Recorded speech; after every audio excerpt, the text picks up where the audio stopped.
Chapter 8.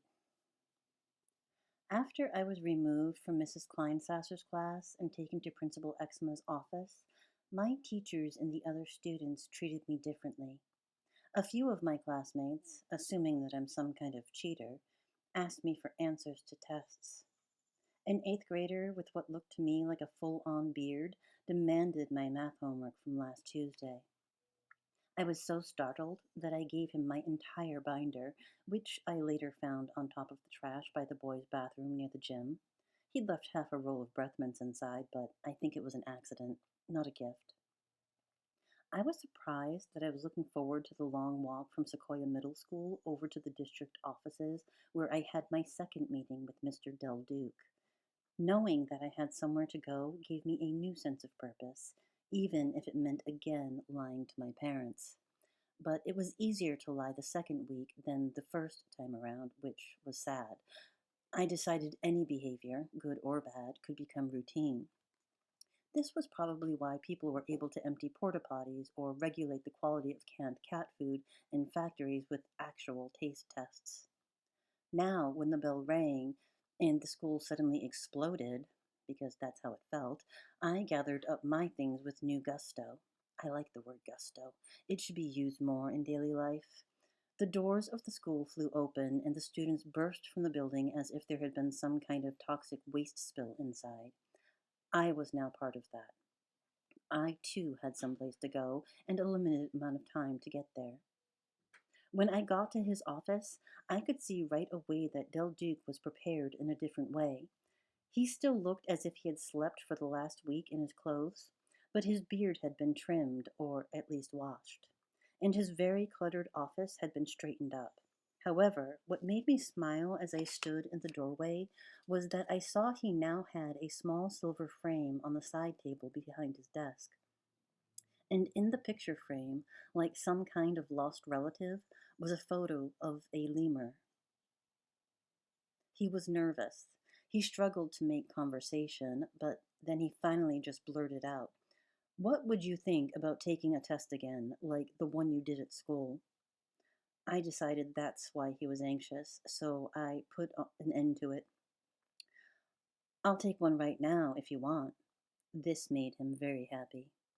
He had a folder behind his desk with test booklets inside. He was suddenly all jumpy, and I had to help him with the pencil and the timer. I tried to explain that I wouldn't need the allotted 50 minutes. He didn't believe me until I finished the first test in 14 minutes. After he corrected the exam, I removed another booklet from the pile and did that one in 12 minutes and 7 seconds. If I could have perfect test conditions, a room with decent ventilation, and a glass of unsweetened green iced tea, I would have cut off another 2 minutes. I got up to go because my session was now over, and Del Duke was smiling. Unbroken mouth expansion. He said that I didn't miss a single question on either test. I said in a very matter-of-fact way, flawless. Maybe he thought we were playing the word game because he made a fist and pumped it like he was pulling down on a parachute cord. Even though I'd never done that, I had an idea of how enthusiastic one would be to pull the chute. He then said in a voice that was too loud, "Willow Chance." Mr. Del Duke didn't want me to wait a week for our next meeting. He thought that I should come again during his first open hour the next day. He told me that he would bring a surprise to the meeting. I have never been big on surprises, but I didn't tell him. I was planning on assessing the acidity of my soil in my garden for the rest of the week. I worked hard to keep it at a pH of 6.5, but I agreed to return because he seemed to be very excited about the aptitude tests, and I thought he might be depressed. It was possible that he was making some progress in his mental health condition by seeing me. The next afternoon, I was 5 minutes early, and right away I knew something was different. The door to the trailer office was open, but not wide like usual. It was open only a slice. So I looked inside, and I didn't see Del Duke. I saw two bodies, but not dead bodies, alive. I stepped back, but one of the two, the teenage girl, had seen me, and she said, "It's okay. You can come in." I didn't know if I should do this. The room was cramped, and even though there was an extra chair, I felt like I was intruding. But then the girl got up and pushed the door open all the way and said, "We're almost out of here."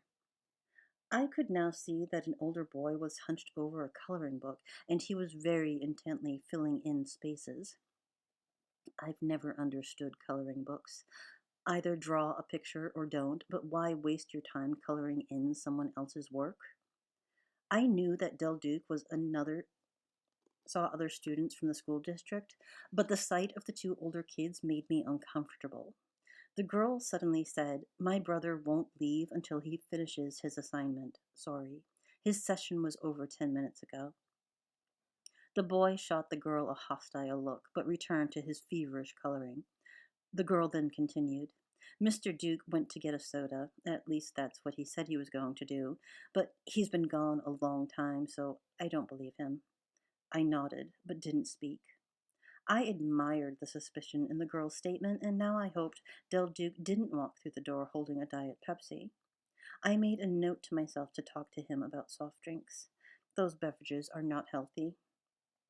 I was tired from dodging the volleyball in gym class, and so I took the only other seat in Dell's office. I didn't want to stare, but the teenage girl now at my side was visually very interesting. Like me, she was someone impossible to easily peg in terms of ethnic background.